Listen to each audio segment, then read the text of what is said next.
warahmatullahi wabarakatuh.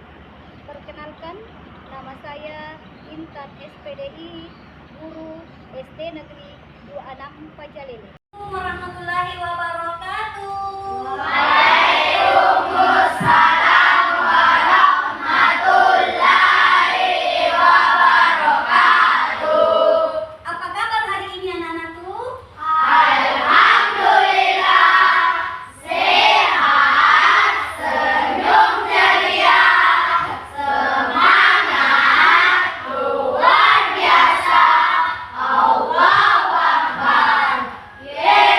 Yes, oke. Baik, sebelum kita mulai kegiatan pembelajaran kita hari ini, terlebih dahulu kita berdoa dipimpin oleh Ananda Asdar. Silakan. Ya, teman-teman, sebelum kita belajar, mari kita membaca doa. Doa dimulai.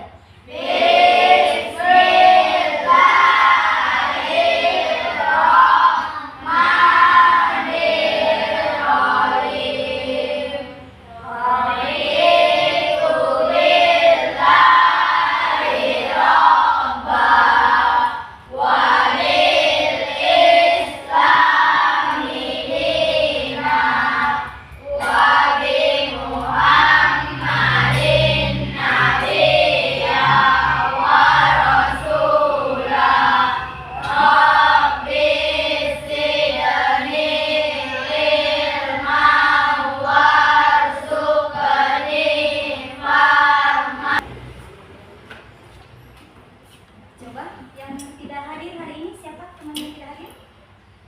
Datul. Datulnya kenapa? Sakit. Jadi kita doakan semoga teman kita lekas sembuh supaya kita bisa bersama-sama belajar kembali. Amin ya robbal alamin. Bagaimana pagi hari ini? Masih semangat? Kalau masih semangat, kita tepuk anak 7 kebiasaan anak Indonesia hebat dulu ya. Coba. Tepuk 7 kebiasaan Indonesia hebat. Bangun pagi, beribadah, olahraga, dengan belajar makan sehat dan bergizi. Ayo bermasyarakat, tak lupa istirahat. Aku adalah anak Indonesia hebat. Ya, baik, sebelum kita belajar karena ini masih suasana Hari Kemerdekaan, kita menyanyikan lagu kebangsaan Indonesia Raya. Coba. Indonesia, tanah airku, tanah tumpahku.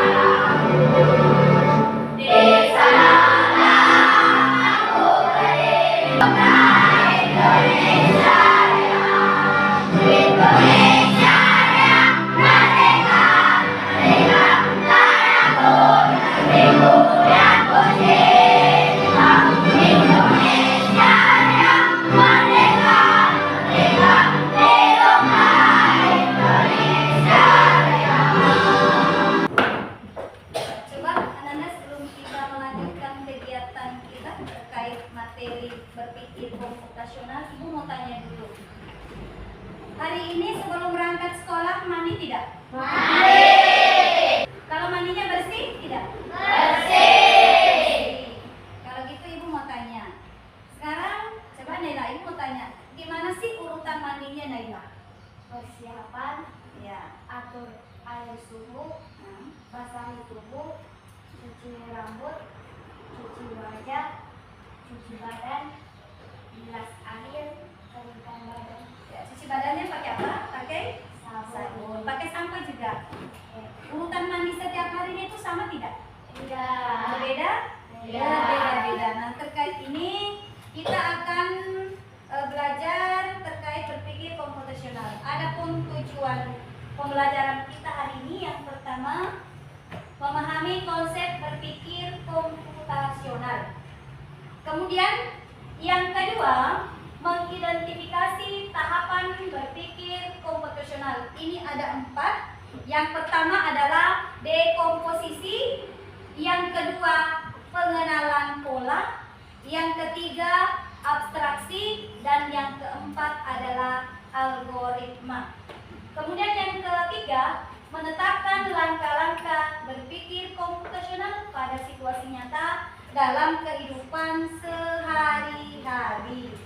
Nah, sekarang Ibu mau tanya, apa sih berpikir komputasional itu?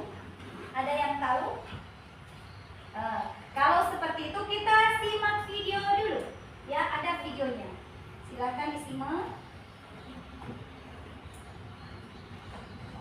Pengenalan computational thinking.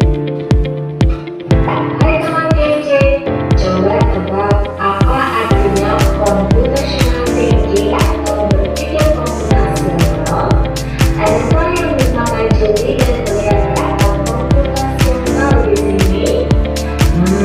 Jadi mungkin ada hubungannya dengan komputer ya? Iya, betul sekali. Cuma buat kamu yang sudah menebak dengan benar. Berpikir komputasional adalah proses berpikir untuk menyelesaikan masalah dengan efektif dan efisien. Dalam ilmu komputer, kamu berpikir keluar kota. Tentunya kamu mengalami banyak hal mulai bermain di kelas, berfoto bersama, bahkan di restoran, menginap di hotel, hingga perjalanan pulang. Ada tidak yang bisa memberikan apa sih itu berpikir komputasional? Apa itu berpikir komputasional? Ya, coba ini. Berpikir komputasional adalah sebuah metode pemecahan masalah yang menggunakan konsep dasar ilmu komputer. Ya, bagus. Jadi berpikir komputasional di sini adalah memecahkan masalah menggunakan prinsip-prinsip yang digunakan oleh ilmu komputer. Tentunya dengan cara yang efektif dan efisien. Kemudian ada berapa tahapan konsep berpikir komputasional? Ada berapa tadi? Ya, coba Konsep berpikir komputasional ada 4. ada 4. 1. Dekomposisi. Ya, di 2. komposisi. Pengenalan pola. 3. Pola. Abstraksi. 4. Logika. Bagus sekali. Tepuk tangan untuk teman kita. Jadi kita lihat kembali prinsip berpikir komputasional tadi ada 4 ya. Dekomposisi. Kemudian yang kedua pengenalan pola. Yang ketiga adalah abstraksi dan yang keempat adalah algoritma. Nah, sekarang kita lihat yang pertama. Dekomposisi tadi. Dekomposisi tadi itu adalah memecah masalah-masalah kompleks menjadi bagian-bagian yang lebih kecil agar mudah dipahami atau diselesaikan. Contohnya, misalnya kalau kamu diminta untuk membuat kue, kita disuruh membuat kue. Bagaimana cara kita memecah masalah ini menjadi bagian-bagian kecil? Tentunya yang pertama harus dilakukan adalah menyiapkan bahan. Apalagi mencampur adonan, kemudian memanaskan oven. Yang selanjutnya memanggang kue dan yang terakhir tentunya menyajikan kue. Jadi masalah besarnya tadi itu adalah membuat kue. Kemudian ini dipecah menjadi bagian-bagian kecil. Ya, itulah yang disebut dengan berpikir komputasional dekomposisi. Paham nggak sampai sini? Ya, paham. Sekarang selanjutnya tahapan yang kedua adalah pengenalan pola. Pengenalan pola yaitu kemampuan untuk mengidentifikasi pola dan kesamaan dalam data atau masalah. Contohnya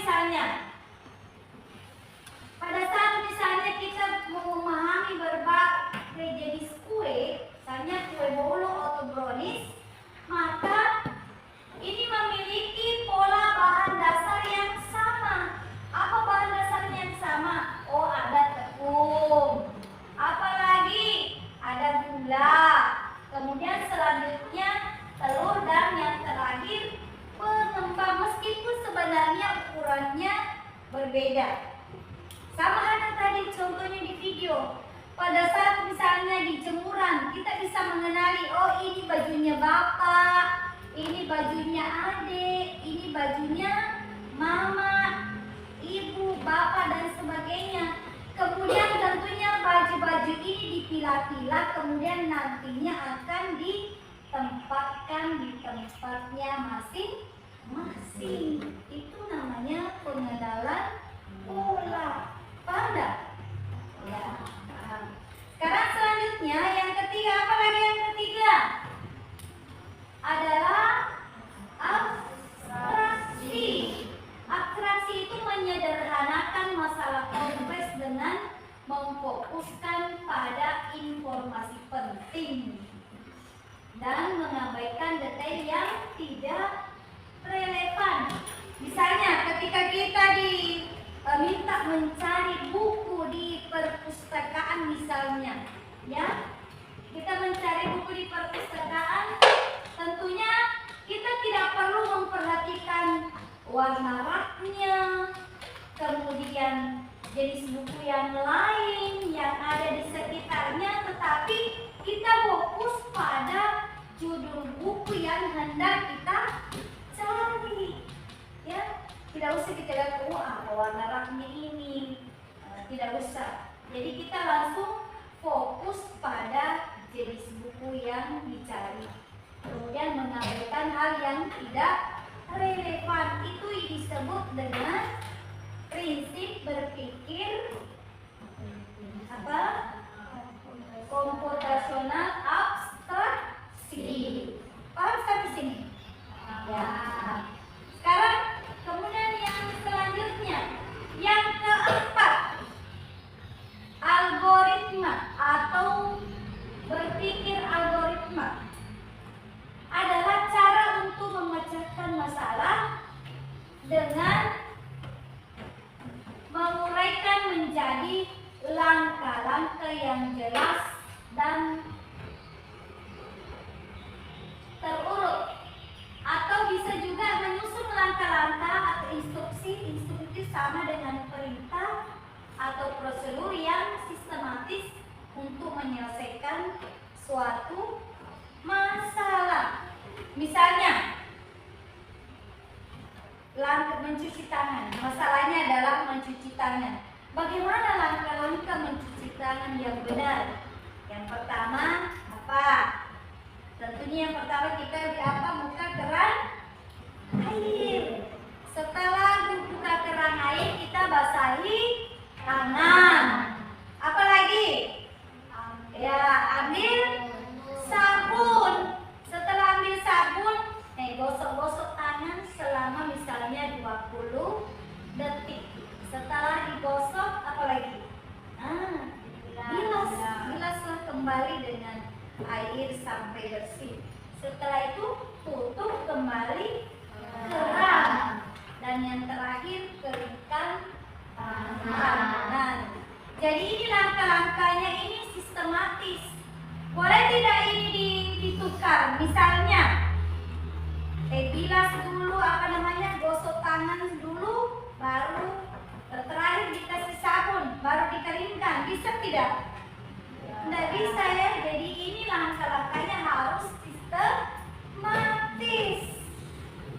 Jadi ini namanya berpikir algoritma. Paham nggak? Udah paham sampai sini? Paham. Nah sekarang kalau sudah paham, selanjutnya Ibu akan membagikan LKPD, ya. LKPD masing-masing kelompok dapat LKPD. Silakan dikerjakan. Kelompok 4. Ya, itu dalam. Selanjutnya kelompok 3 mendapatkan tugas abstraksi. Ya, ini mengelompokkan benda.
yaitu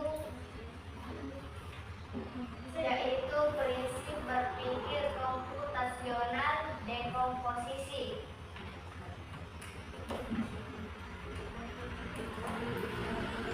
Suatu kegiatan harian berdasarkan prinsip berpikir komputasional dekomposisi. Ya, silakan disimak. Pagi jam 5 sampai jam 8. Bangun tidur, merapikan tempat tidur, mandi dan gosok gigi, berpakaian, sarapan, mengecek jadwal atau agenda hari ini, berangkat ke sekolah. Siang jam 8 sampai jam 12 mengikuti pelajaran, pulang sekolah, sholat zuhur, makan siang. Sore jam 14 lewat 17 sampai 17 istirahat, pergi mengaji, bermain. Malam jam 17 sampai jam 21 makan malam bersama keluarga. Waktu santai seperti nonton, baca buku, main game, mengerjakan PR atau tugas, tidur. Sekian presentasi. Terima kasih perhatian atau partisipasi teman-teman. Semoga presentasi ini memberikan wawasan baru bagi kita semua. Wassalamualaikum warahmatullahi wabarakatuh. Waalaikumsalam warahmatullahi wabarakatuh. Jangan dulu. Coba kita lihat dari kelompok 1 di situ menguraikan kegiatannya mulai dari pagi sampai malam. Jadi di situ sudah tergambar bagaimana kegiatannya Naila mulai dari pagi sampai malam. Misalnya kalau Naila ditanya, kira-kira misalnya Naila kemarin apa saja sih yang dilakukan, itu kan sudah tergambar. Ya sudah tergambar, sudah terstruktur kegiatannya dia mulai dari pagi sampai malam. Itu dia menguraikan prinsip berpikir komputasional dekomposisi. Artinya di sini dia memecah masalah-masalah besar menjadi bagian-bagian kecil. Sudah paham sampai sini? Apa ada tanggapan? Ada ya. Coba kita kasih aplaus dulu untuk kelompok 1.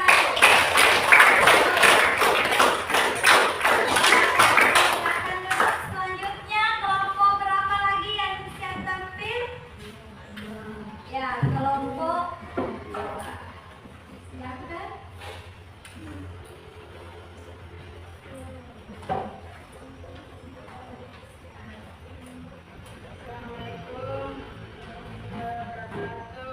Waalaikumsalam warahmatullahi wabarakatuh. Coba kasih keras suaranya. Kami dari kelompok 2 ingin mempresentasikan berdasarkan materi yang dikonsumsi kelompok adalah nasi dan buah. Hari Senin nasi telur rebus, makan siang nasi merah ayam, makan malam nasi kuning sayur, buah pisang. Hari Selasa nasi tahu goreng, makan siang nasi ikan bakar, makan malam nasi sup sayur, buah pepaya, nasi tempe goreng, makan siang nasi sayur lodeh, makan malam nasi telur dadar, buah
tunggu, nasi, terus ceplok. Ya. Makan siang, nasi, ikan goreng. Makan malam, nasi, sayur bayam, buah, anggur. Ya, coba kita lihat kelompok 2 mempresentasikan makanan yang dikonsumsi selama 1 minggu. Kalau saya tanya kelompok 2, kira-kira polanya apa ya? Polanya adalah nasi dan buah. Jadi kita lihat pola yang selalu berulang di situ, yang selalu dikonsumsi setiap hari ada nasi. Yang selalu berulang apa lagi? Buah. Jadi polanya adalah nasi dan buah. Kasih plus dulu untuk kelompok.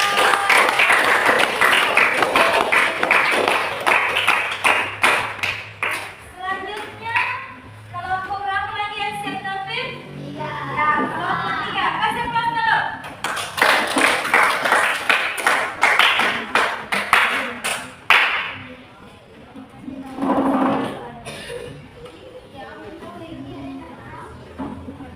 Assalamualaikum warahmatullahi wabarakatuh. Kami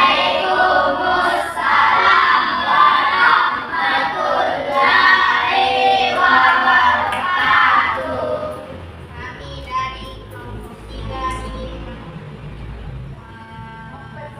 ingin mengasihkan hasil kerja kami, yaitu prinsip berpikir komputasional abstraksi. Instruksi kelompokan hendak untuk makan, belajar, mengaji, bersikelas, makan, piring, gelas, sendok, garpu, belajar, pulpen, buku, pensil, pengharapan, mengaji, Al-Quran, baju pokok, bersikelas, sapu, pengapel. Sekian dari presentasi kelompok kami. Assalamualaikum warahmatullahi wabarakatuh. Assalamualaikum warahmatullahi. Ya. Kenapa pengharap masuk belajar? Kelompok 3 ditanya kenapa pengharapan situ masuk alat untuk belajar, masuk tidak? Sedangkan di kelompok 3 situ tadi mendapatkan tugas prinsip berpikir komputasional abstraksi. Artinya di sini dia menyaring informasi yang tidak relevan dan hanya mengambil bagian yang penting. Kira-kira kalau pengharapan masuk tidak alat belajar? Tidak. Jadi bisa di ya. Kalau yang alat makan tadi di situ apa saja? Piring, gelas, sendok, garpu. Kemudian yang kedua, yang masuk alat belajar adalah apa? Pulpen, apa lagi? Buku, apa lagi? Pensil. Tadi ditulis pengharapan tidak masih ya. Jadi kita abaikan yang tidak relevan. Kita hanya mengambil bagian yang penting. Kemudian itulah yang disebut dengan abstraksi. Kemudian alat mengajinya apa saja? Al-Quran, baju koko, ya Al-Quran, baju koko ya. Kemudian yang alat bersih kelas yang mana? Sapu, apalagi? Pulpen, apa? Pengepel, sapu pengepel, ya masuk alat untuk membersihkan kelas. Jadi tadi yang perlu tanggapan dari kelompok 1 bahwa pengharapan itu tidak masuk alat alat belajar, tidak masuk alat belajar karena memang betul prinsip berpikir komputasional abstraksi itu kita cuma mengambil hal-hal yang penting ya dan mengabaikan yang tidak relevan ya. Terima kasih atas tanggapannya dan Bagus sekali persentase dari kelompok 3. Kita kasih applause dulu untuk kelompok 3. Selanjutnya kelompok yang terakhir, kelompok 4. Silakan.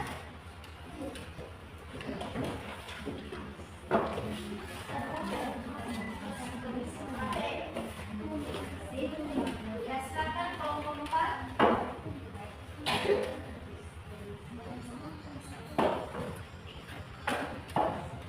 Assalamualaikum warahmatullahi wabarakatuh. Waalaikumsalam warahmatullahi wabarakatuh.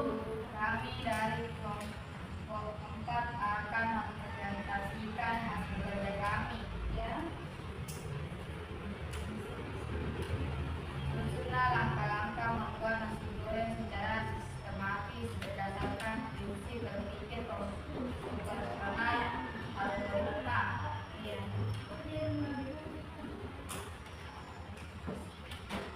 Daftar bahan dan alat: nasi putih yang goreng, bawang putih, bawang merah, telur, kecap manis, garam, wajan, dan spatula. 1. Siapkan semua bahan dan alat yang diperlukan. 2.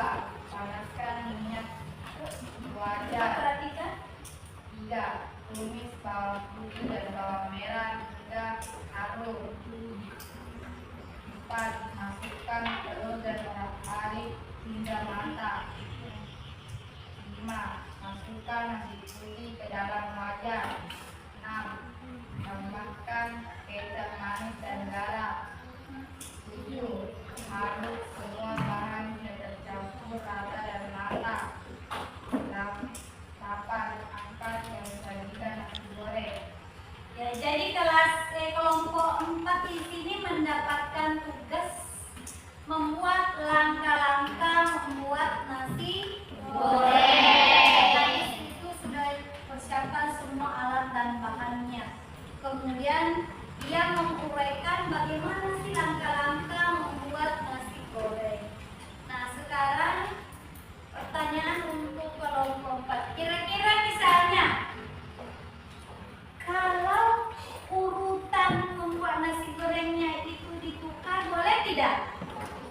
Boleh tidak? Tidak. Misalnya kecapnya dulu dikasih masuk, baru nasinya. Kira-kira apa yang terjadi? Hangus.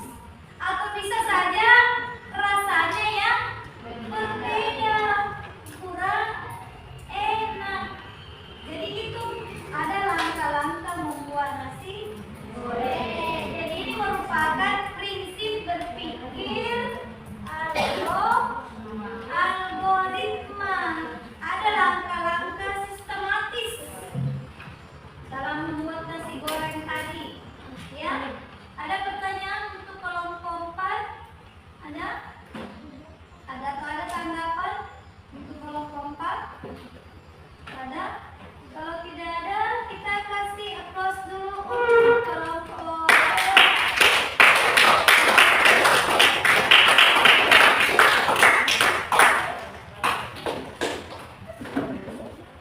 Coba setelah 4 kelompok tadi mempresentasikan hasil kerja kelompoknya, kira-kira sudah paham ya tentang berpikir komputasional ini? Sudah paham? Nah, sekarang siapa yang bisa tentunya akan membantu kita menyelesaikan masalah dengan mudah? Apalagi bisa saja mengajarkan kita untuk berpikir kreatif dan terstruktur, ya, dan struktur. Sekarang silakan naikkan latihan, kita kerjakan latihan terkait materi kita tadi.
semua ya? Sudah?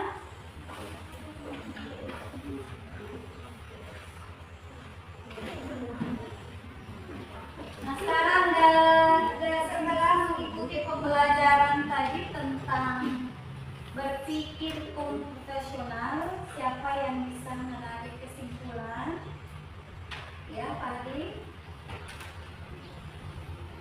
Berpikir komputasional adalah pendekatan sistematis untuk memahami dan menyelesaikan masalah dengan cara yang logis, efisien, dan terstruktur.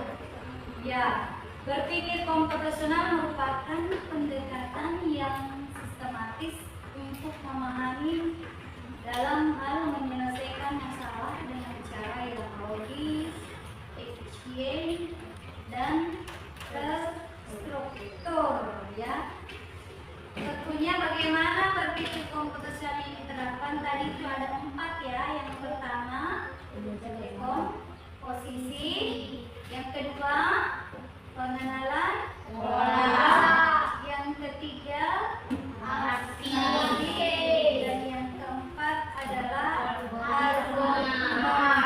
Sebenarnya mengapa hal ini penting? Kenapa? Karena ini bisa membantu kita untuk berpikir jernih dan strategis. Kemudian tentunya ini akan membantu kita untuk mempermudah dalam memecahkan masalah yang kompleks. Kemudian apa lagi? Bisa saja meningkatkan kemampuan analitas dan kreativitas kita. Jadi intinya berpikir komputasional bukan hanya untuk programmer ya, tetapi ini merupakan salah satu bentuk keterampilan abad 21 yang bisa saja dimiliki oleh siapa saja dan menjadi pemecah masalah tentunya yang lebih cerdas dan terorganisir ya.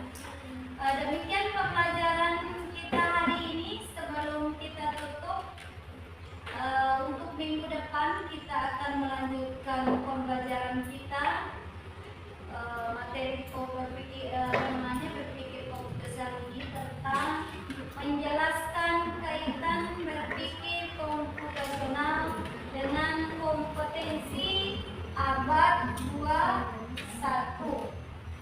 Jadi sebelum kita akhiri, kita tutup.